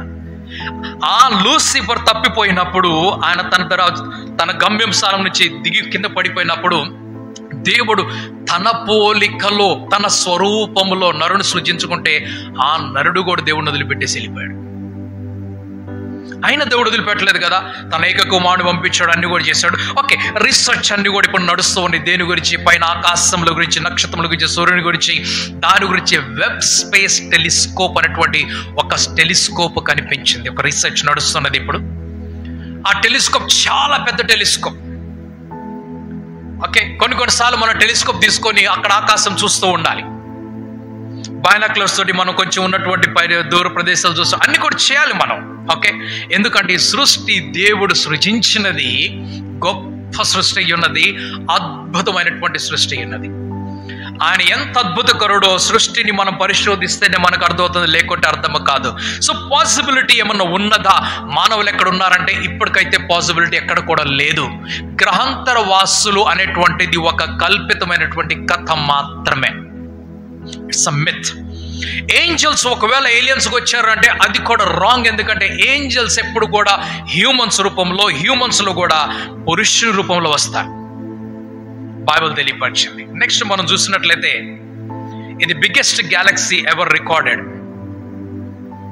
ఇప్పటి వరకు కనిపించినటువంటి గ్యాలక్సీస్లో అన్నిటికంటే పెద్ద గ్యాలక్సీ ఇలా కనిపిస్తుంది మనకి. గ్యాలక్సీని గురించి కింద చూస్తున్నప్పుడు ఇది నాసా సైన్సెస్ సెంటర్ ఇచ్చినటువంటి గ్యాలక్సీ మనకు నెక్స్ట్ క్లిప్ లో కనిపిస్తున్నది. ఓకే, ఆ తర్వాత గ్యాలక్సీ ఫార్మేషన్ ఎలాగున్నదో చూడండి. 1 2 3 4 5 6 పొరలుగా కనిపిస్తున్నాయి మనకి. అవి ఇందులో కూడా లక్షల లక్షల లక్షల లక్షల లక్షల లక్షల కొలది ఏమున్నాయి, గ్యాలక్సీలో ఏముంటాయి, నక్షత్రాలు ఉంటాయి. ఏం అవసరం అని నక్షత్రాలతోటి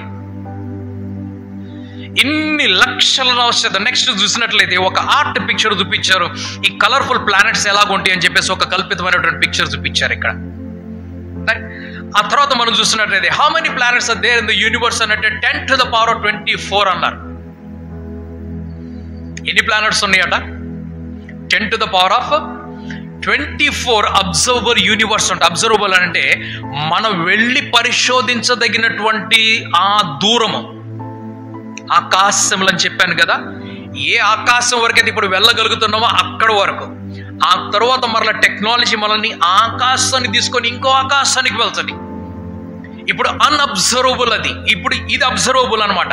ఈ పొర నుంచి పై పొరకు వెళ్తున్నాయి. ఈ పొరలో ఎంత ఉన్నది అని అంటే 10 to the power 24 అని చెప్పేసి అన్నాడు. ఎంత అంటే 1 సెప్టీలియన్ అని చెప్పేసి అన్నాడు. ఏమున్నాయి అందులో?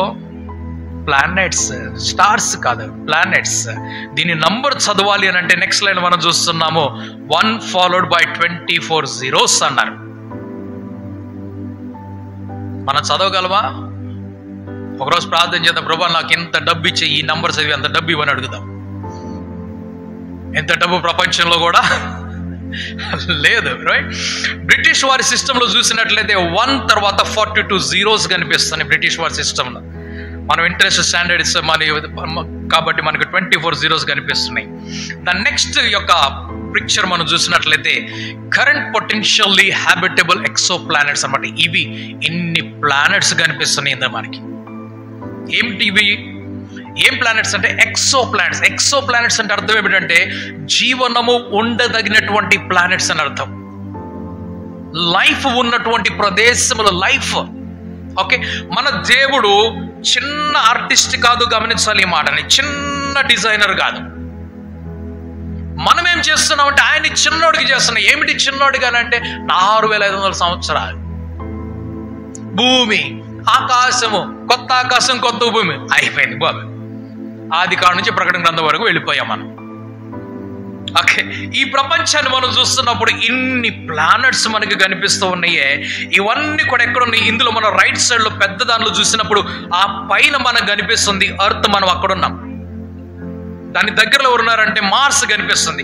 దాని క్రింద పక్కన ఎవరు కనిపిస్తున్నారంటే జూపిటర్, తర్వాత నెప్ట్యూన్ కనిపిస్తుంది మనకి. ఇది ఒక సైడ్ మాత్రమే, ఒక సైడ్ మాత్రమే ఇది. దాని ప్రక్కన మనం చూస్తున్న నెక్స్ట్ స్లైడ్ లో మనం చూస్తున్నది ఏమిటంటే సోలార్ సిస్టమ్. ఈ సోలార్ సిస్టమ్ మనం చూస్తున్నాం ఇక్కడ. Okay, Mercury, Venus, Earth, Mars, Jupiter, Saturn, Uranus, Neptune, తర్వాత ప్లూటో, రైట్? ఆ తర్వాత దాని గురించి ఇప్పుడు నడుస్తున్నది 10వ నంబర్ ఉన్నదా లేదా అని చెప్పేసి అంటున్నారు. ఓకే, ఇవన్నీ ఏమిటి అని అంటే సూర్యుడికి 10 పొరల దూరంలో ఉన్నాయి. సూర్యుడికి దగ్గరలో ఎవరు కనిపిస్తున్నారు? మర్క్యూరీ. అంతేనా? సూర్యుడికి దగ్గరలో ఎవరు కనిపిస్తున్నారు? రింగ్ మీరు చూడండి ఒకసారి, ఆ రింగ్ చూడండి ఆ ఫోటోలో. ఓకే, నంబర్ 1 కింద నుంచి సన్ దగ్గర నుంచి ఎవరు కనిపిస్తున్నారు? మర్క్యూరీ, తర్వాత వీనస్, తర్వాత ఎర్త్, తర్వాత మార్స్, తర్వాత జూపిటర్. ఓకే, రైట్, ఇవన్నీ కూడా కనిపిస్తున్నాయి మనకి. ఓకే, ఇవన్నీ దేంతోటి కనెక్షన్ అంటే సూర్యుడు మనం కేవలం భూమికే అనుకుంటాం. ఈ సూర్యుడు ఎంత ప్రభావవంతమైన వాడు, ఎంత ఏమంటారంటే అది ఈ యూనివర్స్ మొత్తానికి పిల్లర్ లేకంటే ఫౌండేషన్ ఎవరంటే సూర్యుడు. విశ్వమంతటికి ఫౌండేషన్ సూర్యుడే. ఆ సూర్యుడి దగ్గర నుంచే ఇవన్నీ ప్లానెట్స్ కూడా మనకు కనిపిస్తున్నాయి, రైట్? తర్వాత మనం చూస్తున్న నెక్స్ట్ లైవ్ చూస్తుంటే అబ్జర్వబుల్ యూనివర్స్ మనకు కనిపిస్తుంది అనమాట. ఎందుకంటే ఇంతకుముందు చెప్పాను నేను, ఎంతవరకు అయితే మనం వెళ్ళగలిగామో కనిపెట్టగలిగినంత ప్రపంచము విశాలం దగ్గరికి వెళ్ళాం మనం. ఇంకా విశాలము అంటే విశాలము విశాలము విశాలము. సైన్స్ ఏమో చెప్తుందంటే it expands to know where అని చెప్పేసి అన్నారు. ప్రతిరోజు ఎక్స్పాండ్ అవుతుంది, ఎక్స్పాండ్ అవుతుంది అనమాట. అది ఇంకా విస్తరించిపోతుంది. ఎక్కడికి? అంతరిక్షములోకి. ఎక్కడి వరకు అని అంటే అంతం లేదు, అది అంతం లేదు. వెళ్ళి వచ్చిన వ్యక్తి చెప్పాడు, వెళ్ళి వచ్చిన వ్యక్తి ఒక ఆయన ఉన్నాడు కీర్తనలో. ఎవరైనా? దావీదు. ఏమంటాడు? ఆకాశానికి ఎక్కిపోయాను, అక్కడ నువ్వు ఉన్నావు. అధోలోకానికి వెళ్ళిపోయాను, అక్కడ కూడా నువ్వు. పాతాళంలోకి వెళ్ళి కూడా సముద్రంలో పడినా అని ఏమో చెప్తాడే, నా పాపము నన్ను విడిచిపెట్టలేదు అంటున్నాడు.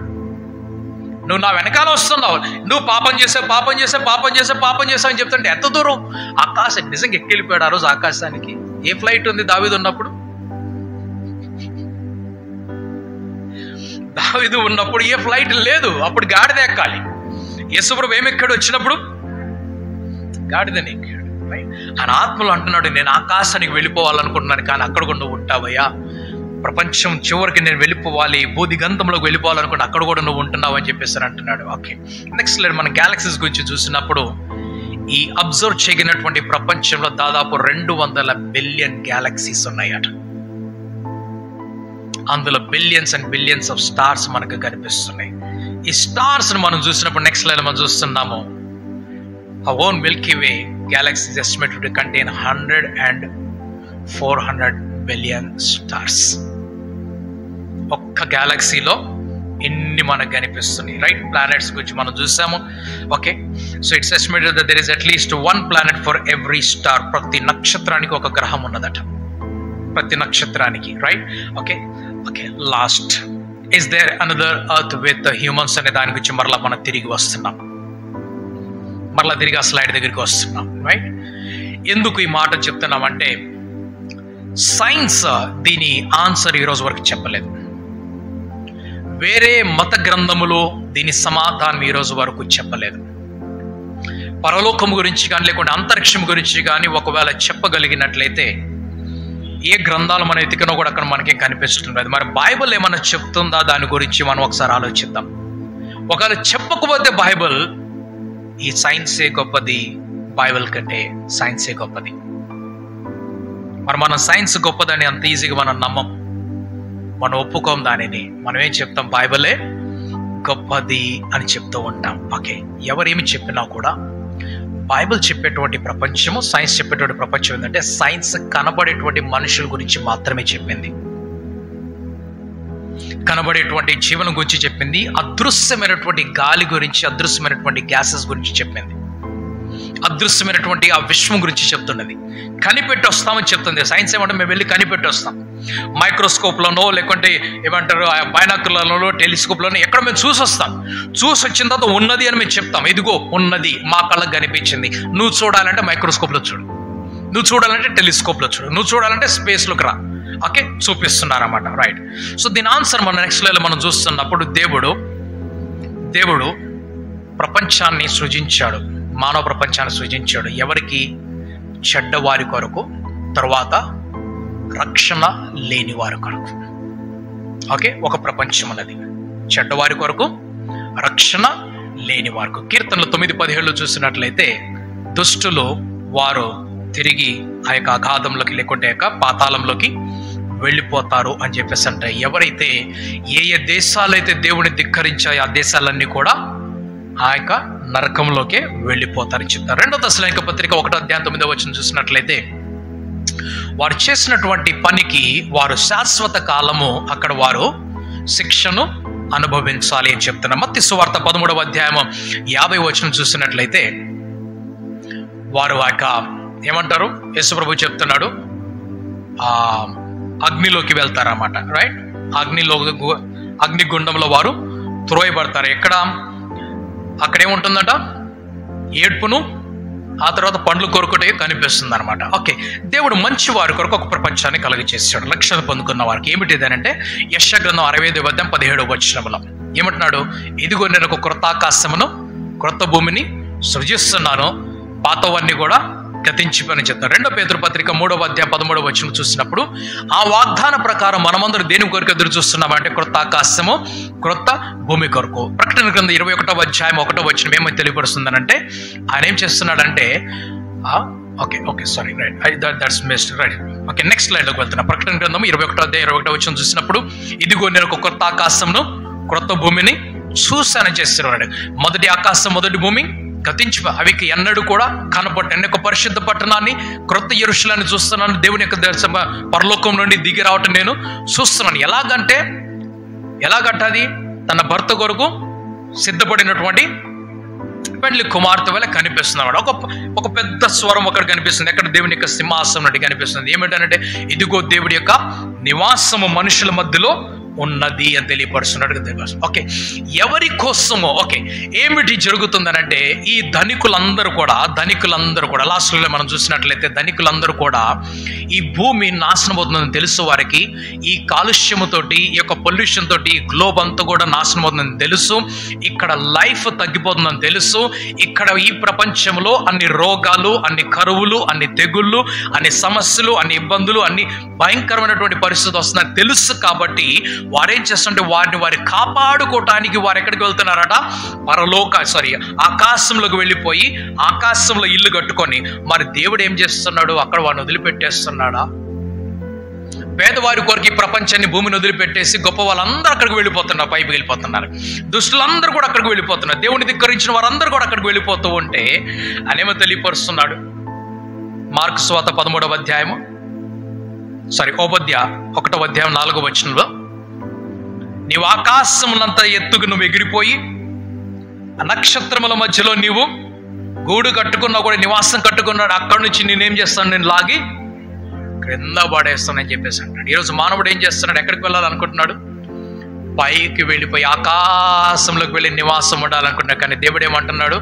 నువ్వు అక్కడికి వెళ్ళిపోయినా కూడా అక్కడి నుంచి నేను కిందకి తీసుకొని వస్తాను. కాబట్టి భూమి ఒక్కటే దేవుడు మానవుల కొరకు సృజించినటువంటి జీవన యోగ్యమైనటువంటి ఒక నివాస స్థలము. దీనిని మించి మరొకటి లేదు, దీన్ని మించి మరొకటి రాదు. ఉన్నా కూడా అన్ని ఇక్కడి నుంచే తీసుకుని వెళ్ళాలి. క్రీస్తు వచ్చేటప్పుడు, ఆయన మధ్యాకాశం నడుకు వచ్చేటప్పుడు, ఆయన మార్కు సువార్త 13వ 27వ చూసినప్పుడు ఆయన తన దూతలను పంపిస్తాడు. ఎక్కడికి? భూమి మీదకి పంపిస్తాడు. ఆకాశంలో కాదు, భూమి మీదకి పంపిస్తాడు. ఎందుకు? ఆయన కొరకు ఎవరైతే ఏర్పరచబడ్డారో వారందరినీ కూడా భూమి యొక్క నలు దిశల నుండి తీసుకొని వెళ్ళడానికి. ఆకాశంలో ఉన్న వాడిని తీసుకొని వెళ్ళడు ప్రభు. సో కాబట్టి ఎక్కడ ఉండాలి మనము? భూమి మీదనే. ఇక్కడ కరువు వచ్చినా, తెగులు వచ్చినా, యుద్ధాలు వచ్చినా, భయంకరమైనటువంటి వరదలు వచ్చినా, ఏమొచ్చినా కూడా అందరు పారిపోయినా కూడా మనం ఇక్కడే ఉన్నాం. ఎందుకంటే మనల్ని తీసుకొని వెళ్ళడానికి దూతలను దేవుడు ఇక్కడికే పంపిస్తాడు. ప్రార్థన చేసుకుందాం. పరిశుద్ధుడ పరలోకపు తండ్రి, సృష్టికర్త అయినటువంటి దేవుడిగా మీరు మా మధ్యలో ఉన్నారు. మీకు సృష్టి గురించి అమూల్యమైనటువంటి మాటలు మీరు మాకు తెలియపరిచారు. మీ మహోన్నతమైనటువంటి శక్తిని, మీ ప్రభావాన్ని మీరు మాకు తెలియపరిచారు. రక్షణ కేవలం యేసుక్రీస్తు నామములో మాత్రమే ఉన్నదని, క్రీస్తు మా కొరకు చనిపోయాడని, సమాధి చేయబడాడని, తిరిగి లేచాడని, మా పాపములను క్షమించడానికై తన రక్తమును ధారపోస్తాడని, ఈ లోకంలోని ప్రభావం మేము జీవించుచుండగా మా కొరకు తిరిగి మరలా క్రీస్తుని మీరు మధ్యాకాశంలోకి నడిపిస్తారని, మీ దూతలను ప్రభు పంపించి మమ్మల్ని ఎత్తుకొని వెళ్తారని మీ లేఖనం మీరు మాతో మాట్లాడారు. మీరు సృష్టి కంటే గొప్పవారు ప్రభా. సమస్తమైనటువంటి సృష్టి, ఆకాశ మహాకాశములన్నీ కూడా మీలోనే ఉన్నవి. కాబట్టి పరిశుద్ధుడా, అంత ఘనమైనటువంటి గొప్ప దేవుణ్ణి మేము కలిగి ఉన్నాం ప్రభా. తండ్రిగా మేము పొందుకున్నాం. మేము ధన్యులం పరిశుద్ధుడా. మీ సన్నిధిలో మమ్మల్ని ప్రభావ మరొకసారి సమర్పించుకొచ్చున్నాం. అపరాధముల దోషము క్షమించి క్రీస్తు యొక్క రాకడ మమ్మల్ని మీరు జ్ఞాపకం చేసుకోమని మా ప్రార్థన మీరు అంగీకరించి మాకు ఇచ్చిన సమాధానుడు మీకే వందన సమర్పించుకోవచ్చు. మా ప్రభువైన యేసుక్రీస్తు నామములో ప్రార్థిస్తున్నాం పరమ తండ్రి. మన తండ్రిని దేవుని యొక్క ప్రేమయు, కుమారుడైన యేసుక్రీస్తు వారి యొక్క కృపయు, ఆదరణకర్తగా పరిశుద్ధాత్మని కనున్న సహవాసమును, సమాధానమును క్రీస్తు యొక్క రాకడ పర్యంతము సదాకాలం మనందరికీ తోడేండును గాక. ఆమేన్, ఆమేన్, ఆమేన్.